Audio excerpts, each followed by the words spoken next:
ಕೆಲವೇ ಕ್ಷಣಗಳಲ್ಲಿ ಸಂಸದೆ ಸುಮಲತಾ ಮಹತ್ವದ ಸಭೆ. ಮಂಡ್ಯ ರಾಜಕೀಯದಲ್ಲಿ ಬಹಳಷ್ಟು ಕೌತುಕ ಇತ್ತು, ಆದ್ರೆ ಎಲ್ಲಾ ಕುತೂಹಲಕ್ಕೂ ಈಗ ಒಂದೊಂದೇ ಉತ್ತರಗಳು ಸಿಗ್ತಾ ಹೋಯಿತು. ಆದ್ರೆ ಈಗಿರುವಂತಹ ಪ್ರಶ್ನೆ, ಸುಮಲತಾ ಅವರ ಮುಂದಿನ ನಡೆ ಏನು? ಬೆಂಗಳೂರಿನ ಜೆಪಿ ನಗರ ನಿವಾಸದಲ್ಲಿ ಬೆಂಬಲಿಗರ ಸಭೆ ಶುರುವಾಗುತ್ತೆ. ಅಭಿಪ್ರಾಯ ಸಂಗ್ರಹದ ಬಳಿಕ ಅಂತಿಮ ನಿರ್ಧಾರವನ್ನ ಪ್ರಕಟ ಮಾಡ್ತಾರೆ ಸುಮಲತಾ. ಏನಾದ್ರೂ ಇಂಡಿಪೆಂಡೆಂಟ್ ಆಗಿ ಇಳಿಬೋದಾ ಅಥವಾ ಮೈತ್ರಿ ಅಭ್ಯರ್ಥಿ ಕುಮಾರಸ್ವಾಮಿ ಅವರಿಗೆ ಬೆಂಬಲ ನೀಡ್ತಾರಾ? ಕುತೂಹಲ ಮೂಡಿಸಿದೆ ರೆಬೆಲ್ ಲೇಡಿ ಸುಮಲತಾ ಅವರ ನಿರ್ಧಾರ. ಸಭೆಯಲ್ಲಿ ಬೆಂಬಲಿಗರು ಕಾರ್ಯಕರ್ತರ ಅಭಿಪ್ರಾಯ ಸಂಗ್ರಹ ಆಗುತ್ತೆ. ಮುಂದಿನ ನಡೆಯ ಬಗ್ಗೆ ಬೆಂಬಲಿಗರ ಅಭಿಪ್ರಾಯವನ್ನ ಸಂಗ್ರಹ ಮಾಡ್ತಾರೆ. ಏನ್ ಹೇಳ್ತಾರೆ ಬೆಂಬಲಿಗರು? ತೀವ್ರ ಕುತೂಹಲ ಮೂಡಿಸಿರುವಂತಹ ಸಂಸದೆ ಸುಮಲತಾ ಅವರ ನಡೆ.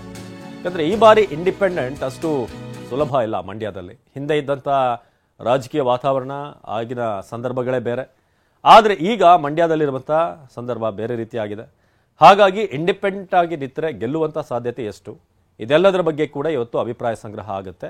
ಇಲ್ಲದೆ ಹೋದ್ರೆ ಮೈತ್ರಿ ಅಭ್ಯರ್ಥಿ ಆಗಿರುವಂತ ಬಿಜೆಪಿ ಜೆಡಿಎಸ್ನ ಮೈತ್ರಿ ಅಭ್ಯರ್ಥಿಯಾಗಿ ಕುಮಾರಸ್ವಾಮಿ ಅವರಿಗೆ ಸಪೋರ್ಟ್ ಮಾಡಲಾಗತ್ತಾ, ಮಾಡಬೇಕಾ, ಮಾಡಿದ್ರೆ ಮುಂದೇನು, ರಾಜಕೀಯವಾಗಿ ಅದರ ಇಂಪ್ಯಾಕ್ಟ್ ಏನು, ಇದೆಲ್ಲದರ ಬಗ್ಗೆ ಕೂಡ ಚರ್ಚೆ ಆಗಲಿದೆ.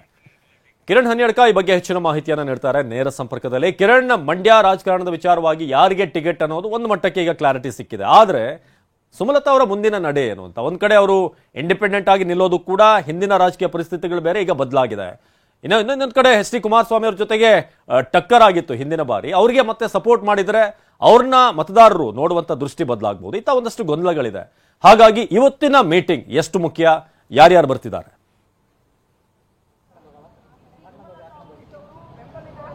ಅವಿನಾಶ್, ಬಹುತೇಕ ಎಲ್ಲವೂ ಕೂಡ ನಿರ್ಧಾರವಾಗಿರುವಂತಹ ಕಾರಣಕ್ಕಾಗಿ, ಅಂದ್ರೆ ಯಾರು ಅಭ್ಯರ್ಥಿ ಅನ್ನುವಂತಹ ವಿಚಾರ ನಿರ್ಧಾರವಾಗಿರುವಂತಹ ಹಿನ್ನೆಲೆಯಲ್ಲಿ ಸುಮಲತಾ ಅವರ ಮುಂದೆ ಎರಡು ಆಪ್ಷನ್ಗಳು ಮಾತ್ರ ಉಳಿದುಕೊಂಡಿದೆ. ಒಂದು, ಪಕ್ಷೇತರ ಅಭ್ಯರ್ಥಿಯಾಗಿ 2019 ಸ್ಪರ್ಧೆ ಮಾಡಿದಂತಹ ರೀತಿಯಲ್ಲಿ ಸ್ಪರ್ಧೆಯನ್ನು ಮಾಡುವಂಥದ್ದು. ಮತ್ತೊಂದು, ಇಲ್ಲಿ ಬಿಜೆಪಿ ಮತ್ತು ಜೆಡಿಎಸ್ ಮೈತ್ರಿ ಅಭ್ಯರ್ಥಿಗೆ ಬೆಂಬಲವನ್ನು ಘೋಷಣೆ ಮಾಡುವಂಥದ್ದು. ಎರಡು ಅವಕಾಶಗಳು ಮಾತ್ರ ಈಗ ಸದ್ಯದ ಪರಿಸ್ಥಿತಿಯಲ್ಲಿ ಸುಮಲತಾ ಅವರ ಮುಂದೆ ಉಳಿದುಕೊಂಡಿದೆ. ಯಾಕಂದ್ರೆ ಇಲ್ಲಿ ಸುಮಲತಾ ಬಿಜೆಪಿ ಅಭ್ಯರ್ಥಿಯಾಗಿ ಸ್ಪರ್ಧೆ ಮಾಡಬೇಕನ್ನುವಂತಹ ವಿಚಾರದಲ್ಲಿ ಬಿಜೆಪಿ ಆ ಒಂದು ವಿಚಾರವನ್ನ ಮನವಿಯನ್ನು ಪರಿಗಣಿಸದೆ ಜೆಡಿಎಸ್ಗೆ ಅವಕಾಶವನ್ನು ಕೊಟ್ಟು ಈಗ ಕುಮಾರಸ್ವಾಮಿ ಅಭ್ಯರ್ಥಿಯಾಗಿ ನಾಮಪತ್ರವನ್ನು ಸಲ್ಲಿಕೆ ಮಾಡ್ತಿದ್ದಾರೆ. ಹಾಗಾಗಿ ಸುಮಲತಾ ಅವರು ಕುಮಾರಸ್ವಾಮಿ ಅವರನ್ನ ಬೆಂಬಲಿಸಬೇಕು, ಇಲ್ಲವೇ ಪಕ್ಷೇತರ ಅಭ್ಯರ್ಥಿಗೆ ಸ್ಪರ್ಧೆ ಮಾಡಬೇಕು.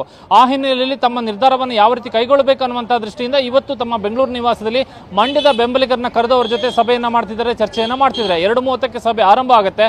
ಆ ಸಭೆಯಲ್ಲಿ ಚರ್ಚೆಯನ್ನ ಮಾಡಿ ಅಭಿಪ್ರಾಯವನ್ನು ಪಡೆದ ಬಳಿಕ ಮತ್ತೆ ಮಂಡ್ಯಕ್ಕೆ ಹೋಗಿ ಮಂಡ್ಯದಲ್ಲಿ ಅವರು ತಮ್ಮ ನಿಲುವನ್ನ ಪ್ರಕಟ ಮಾಡ್ತಾರೆ ಅನ್ನುವಂಥ ಒಂದು ವಿಚಾರ ಗೊತ್ತಾಗ್ತದೆ. ಹಾಗಾಗಿ ಸದ್ಯದ ಪರಿಸ್ಥಿತಿಯಲ್ಲಿ ಸುಮಲತಾ ಬಿಜೆಪಿಗೆ ಬೆಂಬಲವನ್ನ ಘೋಷಣೆ ಮಾಡುವಂಥದ್ದು, ಎನ್ಡಿಎಗೆ ಬೆಂಬಲವನ್ನ ಘೋಷಣೆ ಮಾಡುವಂತಹ ಸಾಧ್ಯತೆಗಳು ಬಹಳ ಹೆಚ್ಚಾಗಿದೆ. ನಿನ್ನೆ ಬಿಜೆಪಿ ರಾಜ್ಯಾಧ್ಯಕ್ಷ ವಿಜೇಂದ್ರ ಭೇಟಿಯಾದಂತಹ ಸಂದರ್ಭದಲ್ಲಿ ವಿಜೇಂದ್ರ ಸುಮಲತಾ ಅವರಿಗೆ ಬಿಜೆಪಿಗೆ ಸೇರ್ಪಡೆಯಾಗಿ ಅನ್ನುವಂತಹ ಆಹ್ವಾನವನ್ನು ಕೊಟ್ಟಿದ್ರು. ಆ ಸಂದರ್ಭಕ್ಕೆ ಸೇರ್ಪಡೆ ಆಗುವಂತಹ ವಿಚಾರದ ಬಗ್ಗೆ ಸ್ಪಷ್ಟವಾದಂತಹ ಒಂದು ತೀರ್ಮಾನವನ್ನ ಸುಮಲತಾ ವಿಜೇಂದ್ರ ಜೊತೆ ಮಾತನಾಡಲಿಲ್ಲ. ಬದಲಾಗಿ ಮಂಡ್ಯದ ಅಭಿಪ್ರಾಯವನ್ನ ಪಡೆದು, ಮಂಡ್ಯದ ಜನರ ಅಭಿಪ್ರಾಯವನ್ನ ಪಡೆದು ನಿರ್ಧಾರವನ್ನ ಪ್ರಕಟಿಸ್ತೀನಿ ಅನ್ನುವಂತಹ ಒಂದು ಮಾತನ್ನ ಹೇಳಿದ್ರು. ಹಾಗಾಗಿ ಮಂಡ್ಯದ ಸುಮಲತಾ ಅವರ ಬೆಂಬಲಿಗರು ಯಾರ್ಯಾರಿದ್ದಾರೆ ಅವರುಗಳು ಏನು ಅಭಿಪ್ರಾಯವನ್ನ ಸೂಚಿಸ್ತಾರೆ ಅನ್ನುವಂಥದ್ದು ಆಧಾರದ ಮೇಲೆ ಸುಮಲತಾ ತಮ್ಮ ನಿರ್ಧಾರವನ್ನ, ನಿಲುವನ್ನ ಪ್ರಕಟ ಮಾಡ್ತಾರೆ. ಆದ್ರೆ ಈಗಿನ ಪರಿಸ್ಥಿತಿಯಲ್ಲಿ ಸುಮಲತಾ ಅವರು ಬಿಜೆಪಿಗೆ ಬೆಂಬಲವನ್ನ ಘೋಷಣೆ ಮಾಡುವಂಥದ್ದು, ಅಂದ್ರೆ ಎನ್ಡಿಎಗೆ ಬೆಂಬಲವನ್ನ ಘೋಷಣೆ ಮಾಡುವಂತಹ ಸಾಧ್ಯತೆಗಳು ಬಹಳ ಹೆಚ್ಚಾಗಿ ಕಂಡು ಬರ್ತದೆ. ಯಾಕೆಂದ್ರೆ ಪಕ್ಷೇತರ ಅಭ್ಯರ್ಥಿಯಾಗಿ ಸ್ಪರ್ಧೆ ಮಾಡುವಂತಹ ಅವಕಾಶ ಈಗಿಲ್ಲ. 2019 ಸನ್ನಿವೇಶವೂ ಕೂಡ ಅವರಿಗೆ ಈಗಿಲ್ಲ.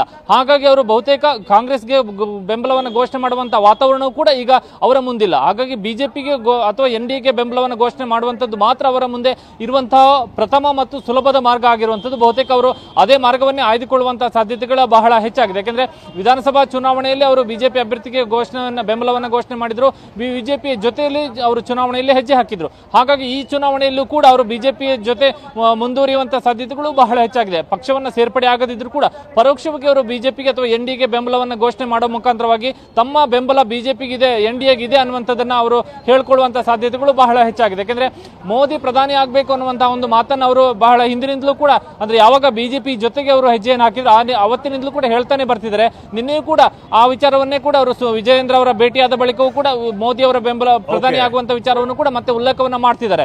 ಹಾಗಾಗಿ ಬಹುತೇಕ ಅವರು ಮೋದಿ ಕೈ ಬಲಪಡಿಸಬೇಕು ಅನ್ನುವಂತ ಒಂದು ಮಾತಿನ ಮುಖಾಂತರವಾಗಿ ಎನ್ಡಿಎ ಅಭ್ಯರ್ಥಿಗೆ ಬೆಂಬಲವನ್ನು ಘೋಷಣೆ ಮಾಡುವಂತಹ ತೀರ್ಮಾನವನ್ನು ಕೈಗೊಳ್ಳುವಂತಹ ಸಾಧ್ಯತೆಗಳೇ ಈಗಿನ ಸಂದರ್ಭಕ್ಕೆ ಬಹಳ ಹೆಚ್ಚಾಗಿ ಕಂಡು ಬರ್ತಾ ಇದೆ.